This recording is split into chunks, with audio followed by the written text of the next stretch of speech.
You want better baddies. Your players are out there just adopting random goblin spawn while your big bad is carrying out their dastardly deeds completely unopposed. And while there are a ton of great ways to fix this through play, ways to escalate their hatred, raise the stakes, and make your villain their #1 priority, we're not doing that today. And that's because all of this starts before your players actually encounter the villain for the very first time. It starts with their design. So today, we're diving into the 7 unofficial villain archetypes that all DMs use, or that Stephanie Plays Games uses, and how you can use them to figure out the best starting point for your campaign's next villain. We're also going to be talking about how to mix and match them, flavor them up, weird them out, and create villains so memorable your players will bring them up every single chance they get. But first things first, the #1 thing that's going to help you pick the right archetype? Knowing your player's goals. Your villain needs to oppose these goals. If they're off chasing totally unrelated things, there's no friction, no drama, no reason for them to care. And if you're not quite sure how to make this sort of content relevant to your players, make sure to check out my campaign building playlist. I'll link to it below. But I talk a lot about how to sneak things from your PC's backstories into the main plots. That way you have fuel sources for your campaigns. And second thing second, when I say villain, I'm using it here as a catch-all for antagonists. This isn't just about evil mustache twirlers. This is about anyone who wants something that conflicts with your party. So they don't have to be redeemable, they don't have to be complex, they don't even have to be evil, they just have to be in the way. An important thing to remember is that moral ambiguity is not required to make a villain interesting. It's not the end-all be-all. In fact, sometimes an unapologetic big ol' baddie is exactly what a campaign needs. Sometimes it's way more satisfying to deal with someone you don't want to fix, but who in fact you just want to punch in the face. Different strokes for different folks. So, why use archetypes? Because they help you answer one big question. How is your villain trying to reach their goal? Not what the goal is, like I said before, that's going to come from something that you and your players create a story together. But archetypes help you figure out how your villain moves through the world. Are they sneaky, strategic, manipulative, petty? Understanding their approach gives you a solid foundation to build upon. And this is not only so you can make choices on the fly for them, but also so you can plan better long-term schemes and even set up twists and reveals that feel deliciously inevitable. And remember, archetypes are not rules. They are tools, starting points. Ready?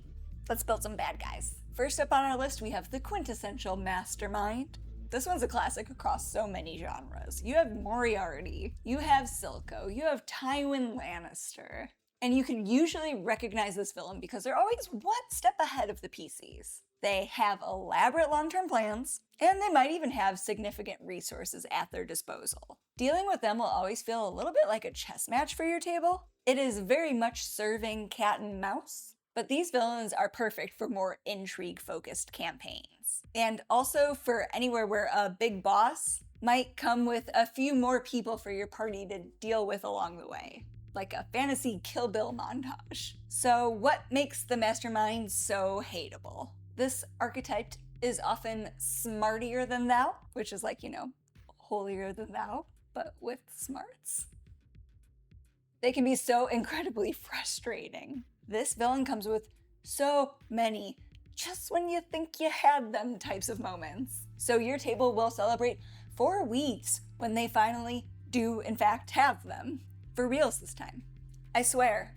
But ultimately the thing that truly makes your players hate the Mastermind is the fact that they're unrelentingly ambitious. Which is also where their moral failings happen to usually come into play. These villains would rather die than give up their big goal. They're in it to win it, which means that if your party actually cares about stopping them, they need to be in it too. And boy, is that shit hard. Another classic villain archetype is the Tyrant. Examples of this type of villain also run rampant. We have Joffrey, Strahd, Immortan Joe, Scar from the Lion King. There's really no shortage on this one. And what makes this villain so recognizable is that they have absolute power and control. This might be via their bloodline if they're royalty, but they can also achieve this in other ways, like by convincing others that they're divinely chosen or serve some sort of higher purpose. It's definitely one of those areas you can have a lot of fun playing with. This villain also tends to deal a lot in order and discipline, not necessarily for themselves, of course. There's a lot of Caligula-esque tyrants out there, but they deal with it in terms of what they expect from those beneath them. Because of their obsession with power, they always seek to lord it other overs and crave more. They want to find a way to squeeze every last drop out from those below them. And because of this, they'll often have a rigid hierarchy of those beneath them and constantly be on the lookout for dissent and opposition. So this is also a great villain choice if you want to whip up some NPC enforcers that your party has to deal with. This villain is also quite self-centered. They only care about what they want, and they usually want it now. They can be cold and cruel, but they can also wield their power to charm and deceive. They're very much not above toying with others to achieve their means or to simply entertain themselves. So why should you throw a Tyrant at your players? Because this is an amazing choice anytime a PC has been ousted from their kingdom. It's such a classic trope, the return of the hero, and it's a really easy way to incorporate player ideas. And don't discount this if you don't plan on having them directly in the PC's kingdom. This is a great chance to have NPCs like bounty hunters sent by a PC's weird uncle to hunt them down, making the rest of the party wanted persons who are now aiding and abetting enemies of the crown. It can also be great for tables with players who love to do the right thing. They can be a little less effective if your party's a little more morally gray. But otherwise, it's a lot of fun to give them a cast of NPC townsfolk to join up and plot with, ones where they can convince them to rise up together against this tyrant. But on the flip side, though, I do think you can definitely make it a little more nuanced by introducing tyrants that aren't objectively evil. Maybe something that can lead to a more Daenerys-inspired type of arc. That way players have to start making hard choices and kind of find out where the line is when it comes to this particular brand of tyrant. But for me personally, the thing that makes the tyrant so hateable is that mixture of callousness and mercurial nature. It always makes him feel a little extra dangerous and therefore a lot more memorable. Next up, we have my personal favorite, the bully. And that's because this is my turn to bully you into liking and subscribing to this video if you are in fact enjoying it. I mean it, punk.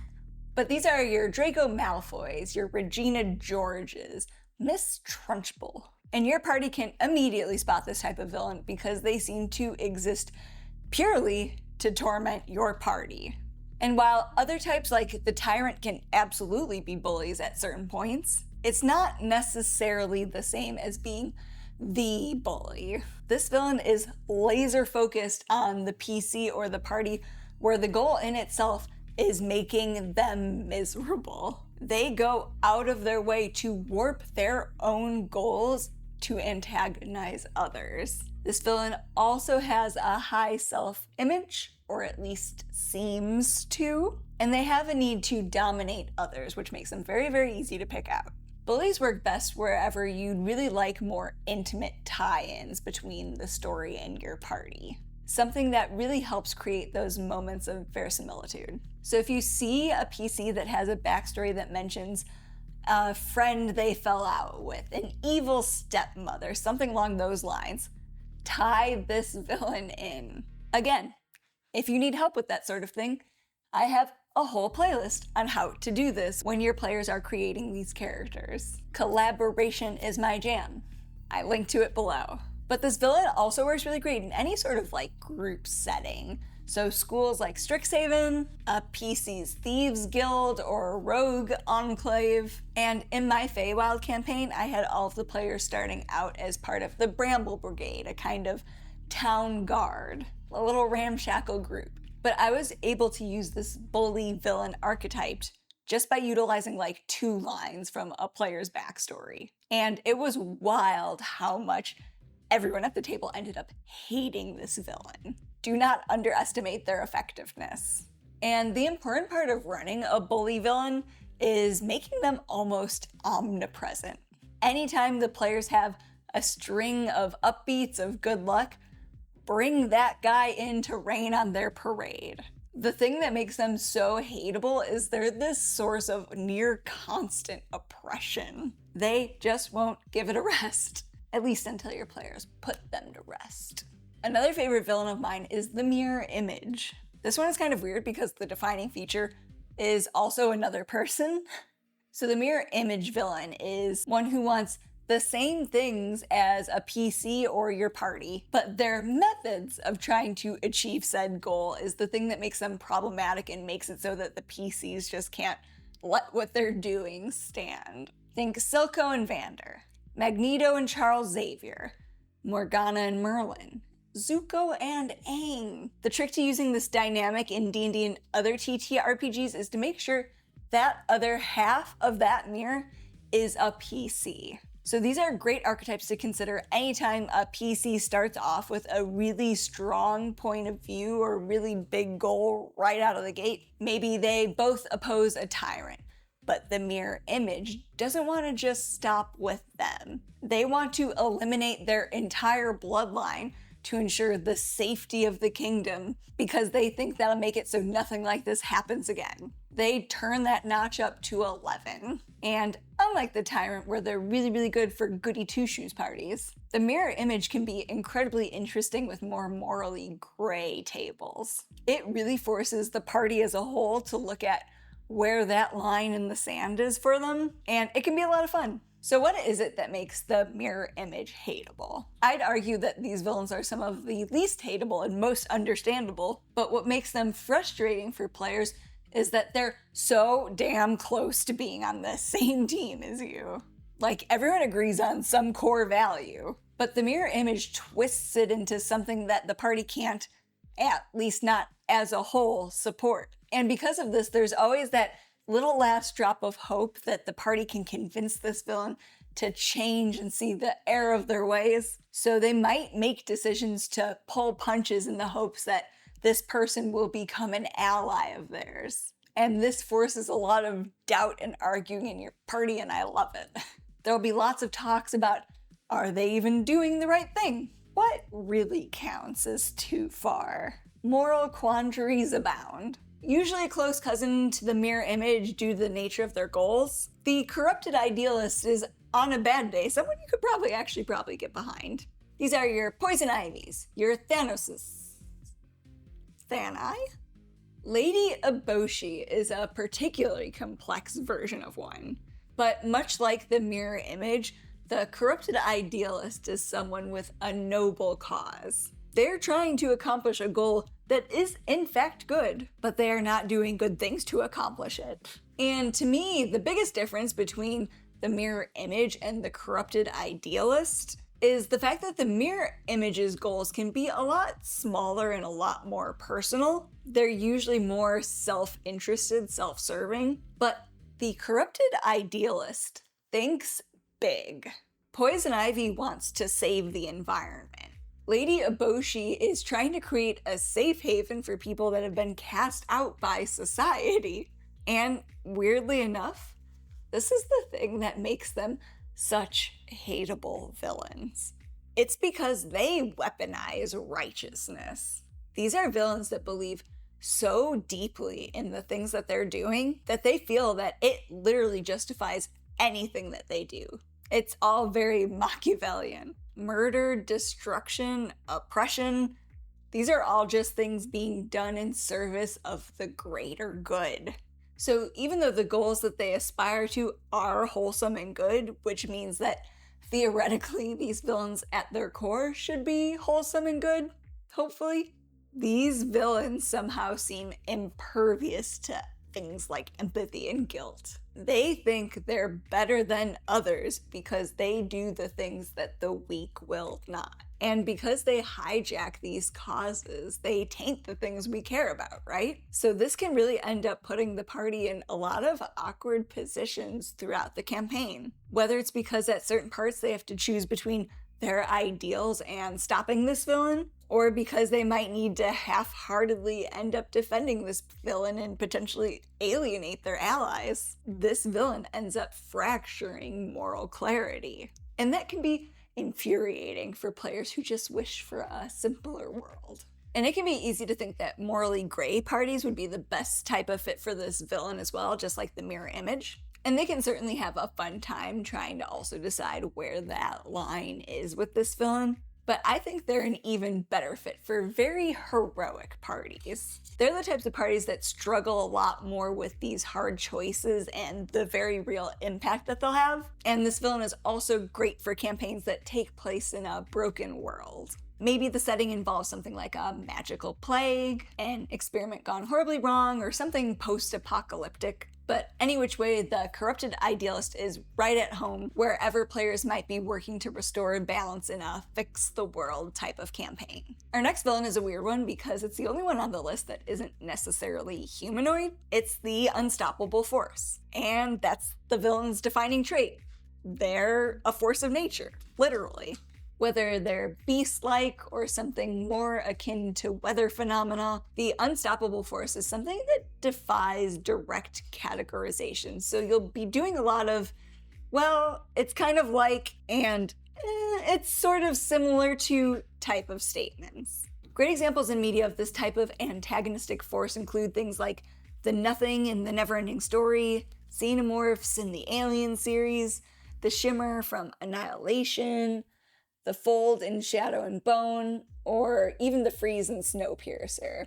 And this is definitely the category that's the most abstract, but this type of villain, similarly to the corrupted idealist, is great for epic campaigns, particularly for long-form ones. And the reason I think they really work for these very long campaigns is because they're also really great if you don't know exactly where you want to go with this quite yet. Is the unstoppable force human-inflicted? Influenced by a relic? How is it caused? How many layers are there to it? It gives you a lot of time to think about how things might possibly tie in, precisely because they have a lot of time to unfold. And because the unstoppable force isn't a traditional antagonist, they don't quite strike the same sort of hatred chords as the Tyrant. They evoke more feelings of doom and dread. They're killer in situations where you want to take advantage of something that is kind of indifferent to good and evil, because it can affect everyone. There is no selection process.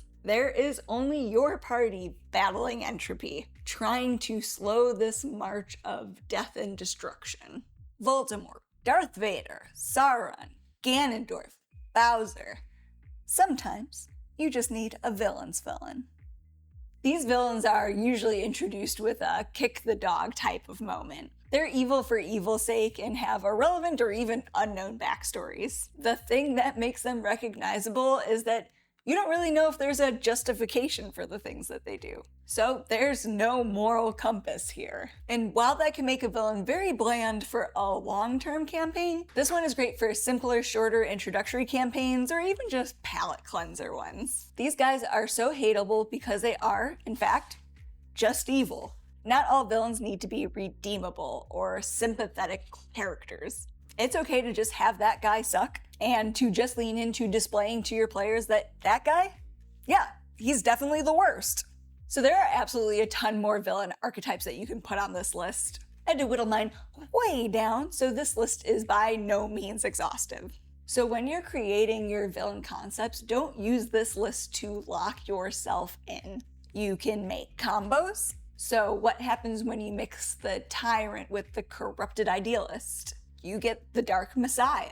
How about when the Tyrant meets the Mastermind? You get the Iron Architect. But even better than coming up with combos is getting really, really weird with your archetypes from the get-go. I recently listened to a great talk by Alexa Ray Correa titled Baby Girls, Daddies, and Himpos, Updating Archetypes for Compelling Characters. I'll link to it below. But while this talk is targeted primarily to video game designers, meaning their primary audience is actually Gen Z consumers, so you'll hear a lot of potentially unfamiliar terms like a little meow meow. I think anytime you're thinking about potential archetypes for really spellbinding NPCs, you should really consider getting a little weird and playful with it. So don't be afraid to pick up something silly like sad dads, glory days, or even a try hard, and then use that as your starting point for thinking about the way that your villain carries themselves in the world and what sort of things would make your players want to stop them at all costs. So go out there and get weird, incorporate some fresh ideas, and don't be afraid to make your villains a little more engaging and memorable for your players. And if you have any memorable archetypes of your own, make sure to drop them below in the comments. And if you've made it this far, you may be the type of person to notice that it's been a minute since my last video.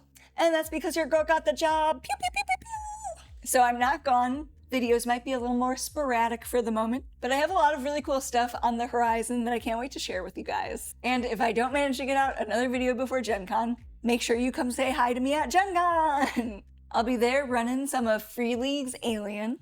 I'm so sorry, I think all of them sold out before I even knew they were up. My bad, guys. But when I'm not at the table, I'd love to meet some of you guys if you're gonna be there. But if you're not going, I guess you're just gonna have to settle for watching some of these videos next. Sorry, I don't make the rules.